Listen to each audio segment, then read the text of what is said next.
ప్రాణం పోయేలా ఉంది. నా కాలు పట్టేసింది శివప్ప. అమ్మ ఎక్కడుంది? సకు నువ్వు బామ్మకి చేయందించి కాస్త పైకి లేపు. నాన్న అమ్మ ఎక్కడుందో చెప్పండి. సఖు, మారుతి వాళ్ళ ఆవు దూడను కనబోతోంది కదా, సాయం చేయడానికి వెళ్ళింది. మారుతి వాళ్ళ ఇంట్లో దూడ పుట్టబోతోంది, అందుకే అక్కడికి వెళ్ళింది. ఆవుకి కూడా మా అమ్మ కావాలి కదా బామ్మ. నువ్వు తెలివి మీరిపోయావు.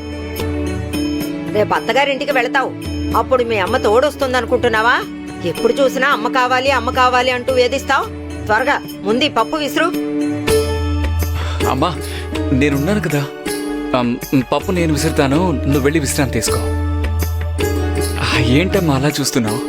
ఈ శివప్ప నీ కొడుకమ్మా, నాకు అన్ని పనులు వచ్చు, నేను చేయగలను. నువ్వు మేధావిరా. ఎంతైనా నువ్వు నా కొడుకువి కదా, అందుకే నీకు అన్ని పనులు వచ్చు. సకు శ్రమ పడకూడదని నువ్వు విసురుతానంటున్నావు. మంచిది, ఆలస్యం చేయకుండా త్వరగా విసురు. సకు, నువ్వు ఈవేళ విశ్రాంతి తీసుకోవడానికి వీలేదు. నువ్వు వెళ్ళి ఆవు కుడితి నీళ్లు పెట్టు. నా కాలు చాలా నొప్పిగా ఉంది, పశువుల పాక దాకా నడవలేను. అమ్మా ఈ పని పూర్తయిన వెంటనే నేను పశువులు కొట్టడానికి వస్తాను. అయితే తనకి ఇంకో పని చెప్తాను, సరేనా? నువ్వు ముందు పూజ కానివ్వు, తర్వాత వచ్చి పప్పు విసురు. ఈ లోపు నేను మన సక్కు చేత దగ్గరుండి పాలు పితికిస్తాను. పద, లే సక్కు, వెళ్ళి పాల పాత్ర తీసుకురా, పొయ్యి దగ్గర ఉంటుంది. గిన్నెని నీళ్లతో శుభ్రంగా తొలిచి తీసుకురా. అమ్మా అమ్మా,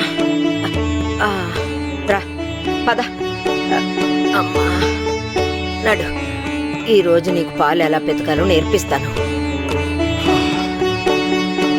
నేను ఎంత చెప్పినా అమ్మ సక్కుని వదిలేలా లేదు. ఒరేయ్, మొత్తం డబ్బు వడ్డీతో సహా ఇప్పుడే ఇవ్వాలి.